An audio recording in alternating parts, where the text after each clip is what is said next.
돈이 필요한 건 맞아요. 그리고 돈이 있으면 많은 불편을 해결해 주고요. 약간의 행복을 줄 수는 있어요. 그런데 돈만 많다고 과연 행복한 노년이냐에 대해서는 이 의료기관을 방문하면서부터 제 생각이 조금 달라졌어요. 진짜 괴담은 소설이 아니라 현실에 있구나.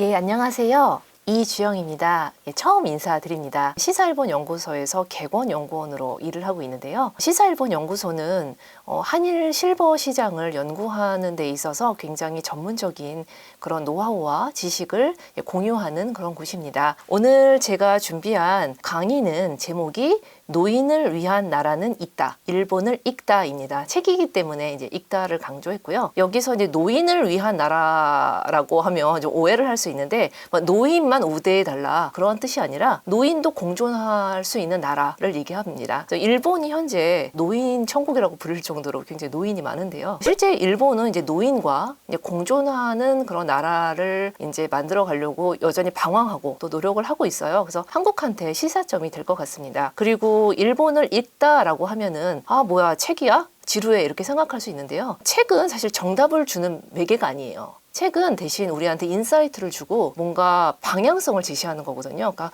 각자 책을 읽으면서 나에 맞는 그런 방향을 찾아가는 그런 인사이트를 주는 매개이기 때문에 막 책이 뭐 정답을 준다 이렇게 생각하지 않고 한번 우리는 어떤 노년을 맞고 싶은가 이런 거에 대해서 함께 이야기해보는 그런 시간을 갖도록 하겠습니다. 제가 올해 여름 정확하게 말하면 7월 이후가 되면요. 나이의 앞자리 숫자가 바뀌어요. 4에서 5로 바뀝니다. 근데 이상하게도 40대에서 50대로 이렇게 가는 거는 별로 이렇게 큰 감흥이 없어요. 왜 그러냐면 중년에서 중년이 되는 거거든요. 그거는 제가 20대에서 30대는 청년에서 그냥 청년기로 가는 거라 별 감흥이 없었는데 30대에서 40대로 갈 때는 마음이 복잡했어요. 왜냐면 저는 나이가 아니라 생애 주기로 생각을 좀 하는 편이에요. 그래서 30대에서 40대면 청년에서 이제 중년이다. 뭔가 마음이 무거워지고 내 청년기를 돌아보고 나는 어떤 중년을 살 것인가를 많이 고민했어요. 그때 제가 많이 봤던 게 일본 책이에요. 그 다음에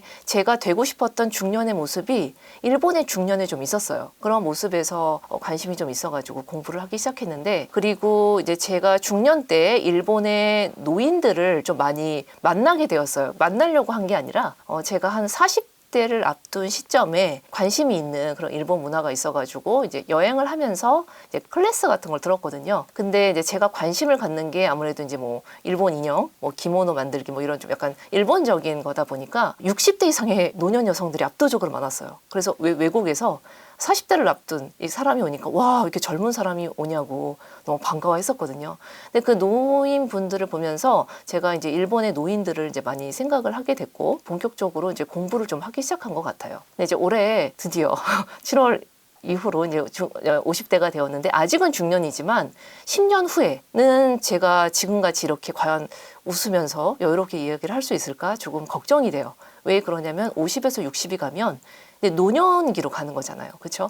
아무리 뭐 멋있는 일을 하던 평범한 일을 하던 간에 60세 혹은 65세에서는 대부분 몸담았던 조직 혹은 내가 했던 일에서 조금 멀어지게 돼요. 그거는 변치 않는 사실인데, 그래서 이제 좀 불안한 중년으로서 오늘 같이 이야기를 나눠보고 싶은데요. 아마 이 방송을 들으신 분들 중에 제 세대가 특히 공감을 할 것 같아요. 사실 제가 준비한 오늘의 이 강연은 불안한 중년을 위한 그런 강의인데 이거에 대해서 한번 더 얘기를 해보도록 하겠습니다. 시사일본 연구소 실버시장 그 연구회에서는 일본의 노인 문제, 그 다음에 한일 실버 시장을 이제 공부를 하는데요. 소장이신 최인환 소장님은 이미 이 방송에 여러 번 출연을 하셨어요. 그래서 잘 아실 것이고, 그 다음에 이 분야의 전문가셔서 제가 이 밑에서 많이 배우고 있습니다. 그래서 저한테는 그 시사일본 연구소 실버 시장 연구회가 새로운 학교인 셈이에요.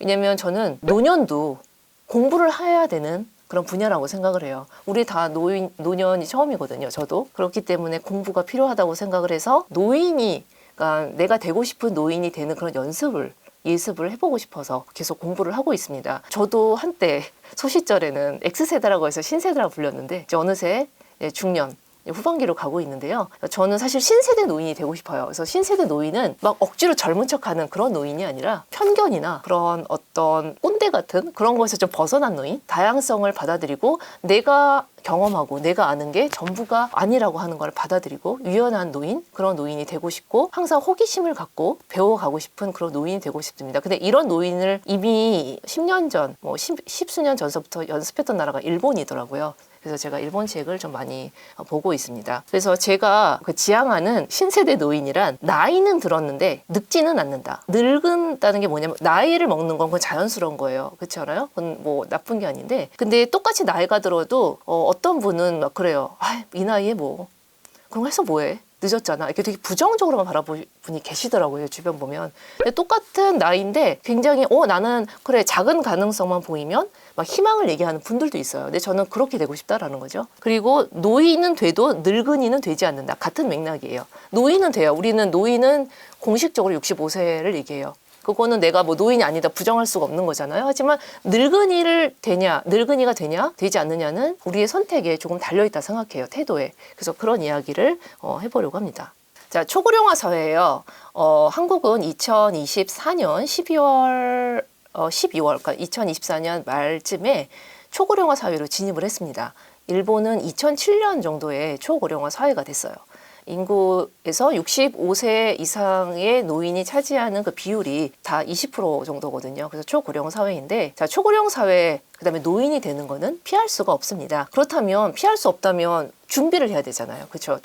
준비된 중년이 곧 그 준비된 노년을 맞는데 이런 부분에 있어서 예습이 필요하지 않나라는 생각을 요즘 매일마다 하고 있어요. 제가 초고령화 사회, 노년에 대해서 요즘 굉장히 많은 생각을 하는데요. 잠들 때마다 생각을 하는데 결정적인 계기가 책도 되게 중요하지만요. 직접 경험을 하면 이게 더 와닿거든요. 네, 올해 3월 달에 얼마 안 됐어요.